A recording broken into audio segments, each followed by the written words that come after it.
Hey, this is Pranav here again, and with another interesting case study. This is about positioning, and it's again an Indian brand, and I think it gives me great joy when brands in India, especially SaaS brands in India, which I have been talking about. I spoke about ConvertKit, I spoke about Upeka, and now I'm speaking about another SaaS brand. Upeka is not a SaaS brand per se, but yeah, they are in the field of SaaS. It gives me great joy when an organization creates a state of the art, like a very, very classy product, a very, very capable product. And Social Pilot is the brand that I'm going to talk about. And they definitely have a very, very competent, a very, very capable social media management platform. Okay, now I have not used this platform that much. I have just signed up for their free trial. And while so as you can see on the screen, while I have not really gone deep into what they do, the platform looks very, very competent. So I would suggest that you check out this very cool platform and yeah, explore for yourself how it looks like. So yeah, socialpilot.co is the website where you can find this particular brand. Okay, now what are we going to talk about today? So a very interesting take on this brand. So how Social Pilot can stand out by using the power of positioning. How Social Pilot as a brand can stand out by using the power of positioning. I don't think I was very clear about what the product actually does. It is a social media marketing tool, which means that it's a tool that will allow businesses to schedule their content on social media, different social media platforms. They'll help this tool will help them analyze the performance of their content on these platforms. And there will be like a lot of teamwork going on, in the sense that a lot of team members working on the same project can come and look at the analytics and so on.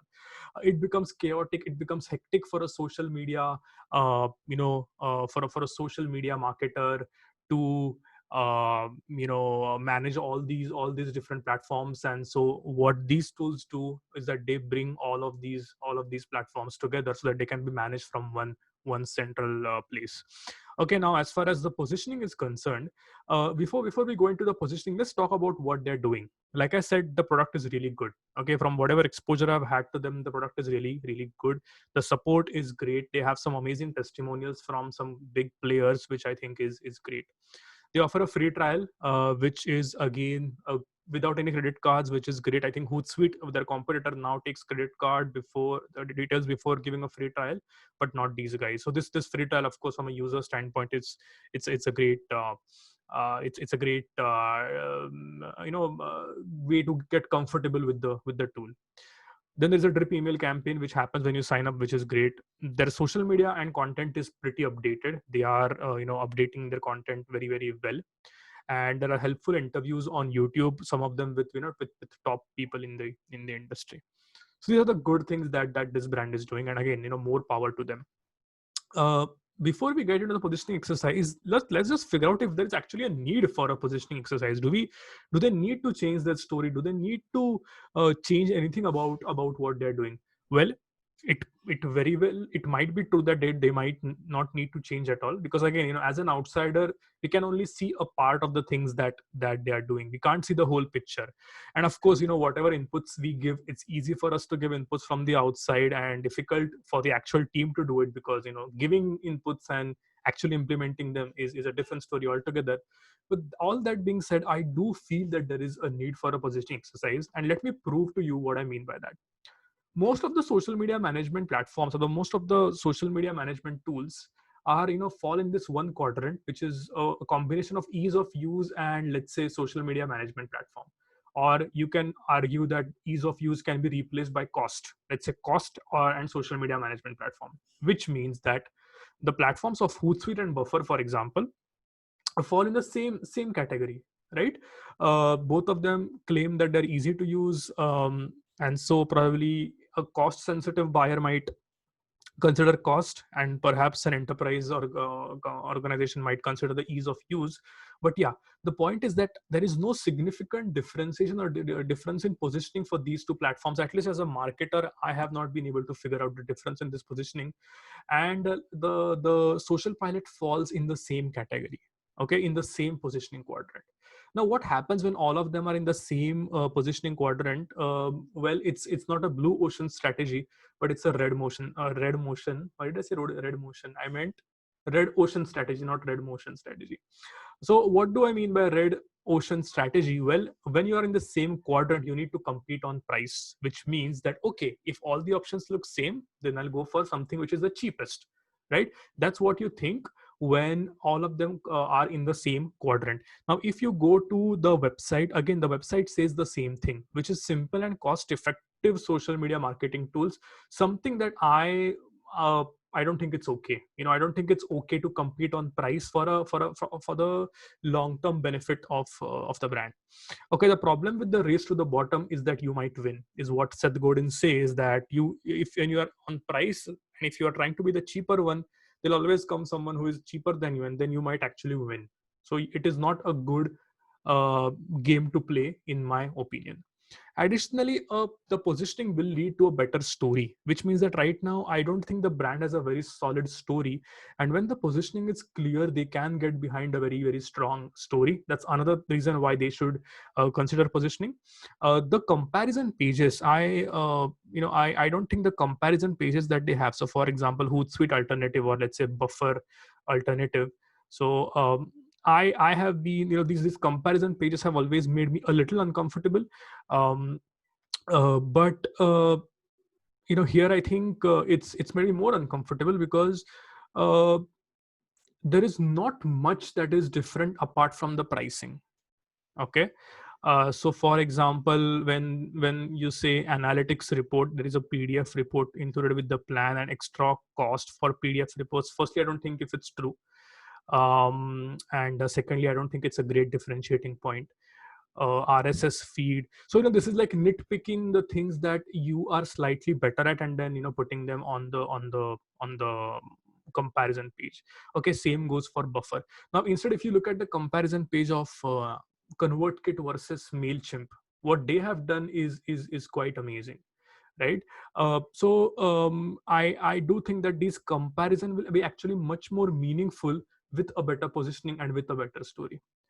And lastly, better social media and content approach. So if you look at the social media, like I said, the good thing is that it's being updated on a daily basis.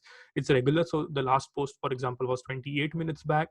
But if you see, it's a generic social media content, which is that okay, like ultimate guide for Instagram analytics, and which means that on content you're competing with thousands and thousands and thousands of more players who will write about Instagram, or who will write about LinkedIn, or perhaps who will write something about Facebook ads. It is not a very differentiating content, as you can see, right? So all of these aspects will be better once the positioning is stronger, is what I'm trying to say. Okay, so now how do we go about this? It's like I said, it's easier for me to say and difficult to implement, but I do want to get it a little bit into the solution bit of it. What could be the way of positioning? Well, one way of positioning is a better horizontal positioning, which means that this is what we do. And um, yeah, you basically make it better. I don't exactly know how, but rather than picking up an audience, you pick up the thing that you do for a particular or other thing that you do for everyone. So perhaps a better horizontal positioning might be the answer, but I don't know what that looks like. So whether this platform, whether Social Pilot says that we are the best at managing Facebook, or we are the best at managing Facebook ads as compared to all the other platforms, then they can become the one and only in that quadrant. But is it possible? It's something that I don't know. The second is positioning by a point of view, which is by psychography. Let's say a brand like Drift, for example, a SaaS brand, Drift, again, they say that they're into conversational marketing, which means that they're creating a category for themselves, saying that all of those who are into conversational marketing can come to Drift. Or let's say Zuora says that we cater to brands which believe in subscription economy. So subscription economy is their story. These are a couple of ways of positioning. I want to talk about positioning by picking up an audience first, because I believe that as you're small, as you're growing up as an organization, when you pick up an audience, it's a much better way to go about things. So how do we go about that? Well, I can argue that Social Pilot, if they get 100 customers in the next uh, year or so, or let's say in the next 6 months or so, I think an year would be a sufficient bet. That will be okay, right? So in this whole world which is filled with people and filled with organizations, all they need is 100 customers, right? All we need is 100 customers. So why not choose which 100 customers we want to work with? Okay. Which means that we position this tool as a social media specialist tool for a particular segment, for blank, for yoga teachers, for SaaS founders, for authors, whatever that means. Okay. Now, how do we go about it? So there are a couple of ways of going about specialization. Firstly, you analyze the existing data. You just create an Excel sheet. You list down the existing customers that you have, and then you figure out, okay, which are our higher paying customers, which customers have we worked with the most, which customers use us the most, which customers renew with us the most, which customers have given us opportunities to upsell and cross sell. All of this data will gives you an idea about what you're actually doing, and if you have a head start. So for example, you might realize that, oh, I have 100 customers and all of them are from different domains, but guess what, 40% or 35% of my customers are from IT services industry, and perhaps that is my ICP, and that is the kind of audience that I want to serve. They're understanding the internal motivation. So you also need to have some kind of an emotion to get behind a brand. Maybe the internal team is very much motivated to solve the problem of a particular segment or a particular vertical, which also might work. So for example, you might feel extremely passionate about higher education, and so all you need is clients in higher education, because that's what the internal team and the CEOs believe in. And the last, possibly, is entrepreneurial theory, which means that you ignore the first two, and you just feel that, I have identified a certain need in the market, which is unfulfilled. There is a problem, there is a hole that needs to be filled, and that's where we will go. So that's the three ways of doing it. Let's take an example of how to go about it, right? I mean, let's say that we chose any of these methods, and we realize that, oh, we want to have Social Pilot as a brand for fashion influencers. Now, this is probably a ridiculous example. I don't foresee Social Pilot going for fashion influencers, but I purposely wanted to take a ridiculous example. So how would that look like? If really we really wanted to go for fashion influencers, well, firstly, would we get 100 customers? Well, definitely the target segment is like multiply this by 100. So let's say fashion, we can definitely get that audience. So it's doable. So why not? Okay. Then what we do, again, I have to give a footnote here that positioning in itself is a very long exercise. I'm just trying to condense it, because if the video gets too long, you won't watch it. So I want to condense this a little bit. So what's the old game, what's the new game? Basically, one of the ways, or rather a good way of telling a story, is defining the old game and then talking about the new game. So this is what used to work, but now times have changed, and this is what you need to do. So what is the old game here? You needed to be only on one social media platform. So dear fashion influencer, there was a point, let's say back in 2010 or 2005, when you only needed to be on one social media platform, let's say Facebook or let's say Instagram. But now that is changing. New platforms are released every day. If you can't be on all of them, you can't be influential. And now, as a fashion influencer who is reading this, I feel tension in myself. I feel a little scared. Oh, this is true, and if I don't get to be on all the social media platforms, then I'm missing out. So there's a certain bit of FOMO created by this story. Now, how does this story look like in copy? Something, again, I've made this up. Something that looks like this: the world is changing. Every day a new social media platform emerges. As a fashion influencer, you feel the pressure of being active on this new platform. This means more work, more hassle, and more headache. At Social Pilot, we empower the fashion influencers to create powerful content by taking care of their social media hassle. I'll add one more sentence. We let we let fashion influencers focus on their work, and we take care of their social media. Something like this. Again, this was a hypothetical example. I'm sure that they are not going to do this for fashion influencers, but this is what a sample story would look like. Now, just a few questions to end with. Okay, now if we agree on this positioning statement, if we agree on this target audience, if we agree on the old game and the new game, what do the answers to these questions look like? So for a product marketer, what does the product map look like? What kind of features will be added in the product? Because now those features will have to be consistent with the story, which is that this story. So of course they need to be catered for fashion influencers, right?